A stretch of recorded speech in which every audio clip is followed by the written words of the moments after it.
Mahanoy. This call is not private. It will be recorded and may be monitored. If you believe this should be a private call, please hang up and follow facility instructions to register this number as a private number. To accept this free call, press 1. To refuse this free call, thank you for using Securus. You may start the conversation now. Hello, doctor. Greetings, Brother Mumia. How are you doing? I am well, all things considered. Yes. And I want to just thank you for taking the time to reach out regarding the uh, the hunger strike of Donald C. Note Hooker. Mm. And Yes. hmm yes, When I first heard about that, I was very concerned, as I expressed to you in another media. And concerned because, hunger strikes are not to be taken lightly. They are dangerous, and I've, known people uh, who haven't been involved in hunger strikes. I have been involved myself years ago, and they can be injurious to health, and they can actually take life. So we should not treat this lightly. yes.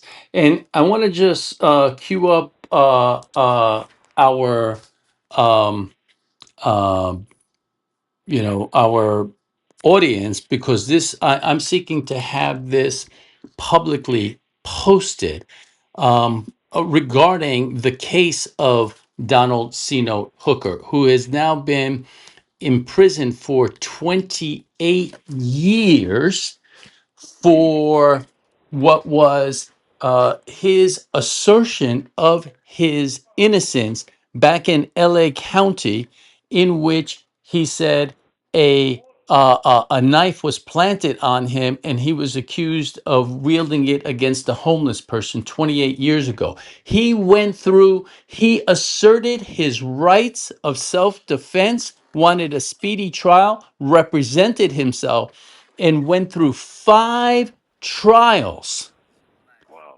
5 trials. There were hung juries. He saw contradictions during the course of those trials. He was visited and registered a complaint regarding this happening to other African Americans. And it presaged, it was right before the scandal of the Ramparts division. But because these particular officers were not part of the Ramparts division, he received no relief from that. And they invoked 3 strikes. And the prior strikes, when he was much younger, it was a 10-year record. He was completely working, and he was right in line with everything was going well, and his life changed dramatically. And now the hunger strike This is is a call rooted. from Pennsylvania State Correctional Institution, Mahanoy. This call is subject to recording and monitoring. is rooted in parole justice. And as we understand it, he is the first person in the history of U.S. penology to have a hunger strike rooted in parole elder abuse and parole justice. That frames that discussion. And earlier today, you spoke about what the spiritual implications are with this dance of death. Indeed. I speak of the spirit, obviously, because, as I expressed earlier, when someone goes on a hunger strike, it is not just dangerous or injurious to one's health. It involves also um, the life of that person and therefore the spirit of that person. But we speak also of kind of how this is a rarity, and Brother Sino is challenging, as you said so clearly, the parole system. And that is, in many ways, the point of the spear, because this is the state, right? And we forget that the state that calls itself, I'm not speaking of California per se, but I'm talking about the California Department of Corrections and Rehabilitation, that calls itself a rehabilitative entity, is now processing this brother's life and possible freedom through the This is lens, a call from Pennsylvania State Correctional Institution, Mahanoy. This call is subject to recording and monitoring. through the lens of repression, right? We don't think of that entity that way, but when you look at what it performs in the real world, it performs an act of violence, right, against the life, the work, the accomplishments of people who have spent years, as you said, 28 years, right, rebuilding his life. This is an artist. This is a person who is a very talented person. And this is a person who, as you express, rumbled with the forces of the law to achieve social justice. And, so it is a battle of spirits, the spirit of repression versus and vis-a-vis the spirit of freedom, right? And so, any fair human system really takes into account the life that someone has spent in prison and what their achievements are, as opposed to going back to the first days, because that kind of vacuums up time and leaps back in time when we're supposed to be looking at the future, correct? Mm, mm. Yes. Yeah. Yes. One of the foundations of the principle, well, first I want to say in terms of C Note's art, um, uh, there's a website, Parole Elder Abuse Concerns Everyone, and it records a very extensive documentation of the of the elder abuse you're suffering, but it also has a tab describing C Note, the elder abuse and parole abuse that he's suffering. One of the contributions he's made is he's used art as a form of advocacy, and he has identified prisons as public institutions. Mm. And that has been a contribution that you described as a major paradigm shift. Do you want to share a little bit about our discussion earlier around your thoughts of this Sure. contribution and this perspective and analysis? I think this is a very telling and important work of analysis on the part of CNO to identify something that many of us have never identified in the past.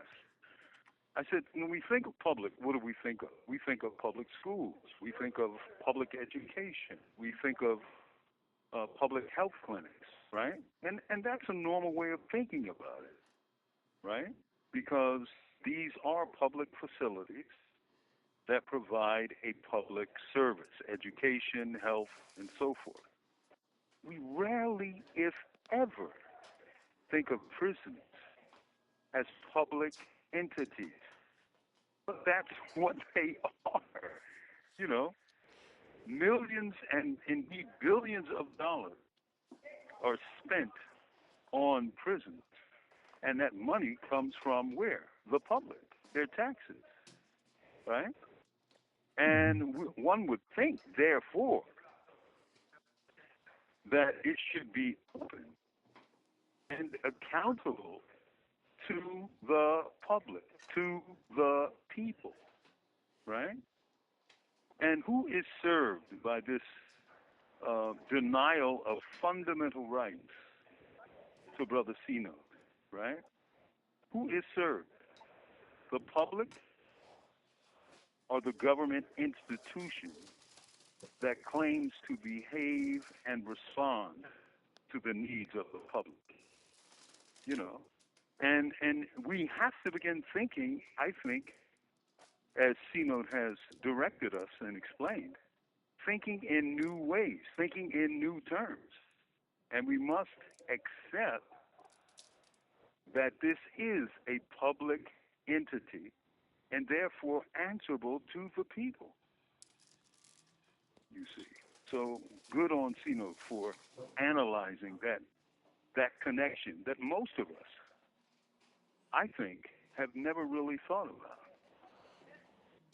Yes, yes. And this is part of his analysis as well in refining what is the message of prison elder abuse to focus on parole elder abuse as the point in the spear of abolition as it relates to the accountability to public and community as it relates to what we call those spiritual portals of violence that occurs in parole boards.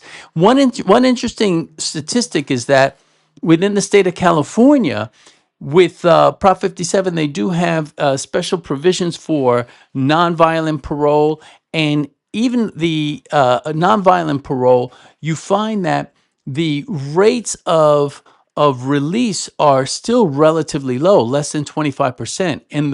And elders should have presumptive release because the data is so compelling around the safety of release. That is a foundational principle of elder abuse. The monopoly, the state has a monopoly on violence with the presumption that it is attempting to preserve the safety of the public. But when it is instituting violence, then it cannot be trusted with that monopoly. And these are some of the things that over the years in your counsel and your guidance and mentorship to peace, these are some of the concepts I've been honored to hear you share with me and explore with you. Do you have any thoughts about the concept of presumptive release of elders based on the reality and data that they age out of crime? Can you speak about that? Well, I think the evidence there is really, frankly, quite overwhelming. Anyone who has studied penology in a serious frame have found that elders present no threat to the public. And probably, here's the other side that is not being discussed, but probably can perform a public service. We keep Mm, talking about the public based on their accelerated and advanced ages and therefore their life supply of wisdom, right? They're especially valuable to young men, right? Because of their experiences that they can deter young men from entering the house of pain. I, it also reminds me of um, the book On Violence by James Gilligan. I think it was published in 1995 or 96. I remember reading it years ago. And this was a guy who was the head of the Department of Psychology of the DOC of Massachusetts. And he was going over prisoners' records, and he found that there were some prisoners, these were lifers who were parole eligible in Massachusetts, lifers who went to prison, went home, and never, ever came back to prison. Why? Because while they were in prison, they achieved an education, right? Once that happened, they were transformed by that experience, right? mm, And he found that the recidivism rate was 0%. mm. That is, that's You have data. 1 minute left. That's data that proves that people who are educated and age out don't present a threat to the community, but are a resource to the community. And that's a different ball of wax. Beautiful. And I think part of that is also Sino's insight to that reality. I think that his struggle is noble and wonderful, but it is terrific, terrible, and dangerous. Mm. That this life is threatened Yes. by Agree. his uh, Yes. struggle for freedom. A griot voice. And this is something you've stressed. You're calling on all of us to have our own griot voice to speak from our hearts about our love for our family and communities and all of those who are in prison. The griot voice is something you've talked about. That is the voice of the ancestors and the voice of us who will one day be. Thank you for using Securus. Goodbye.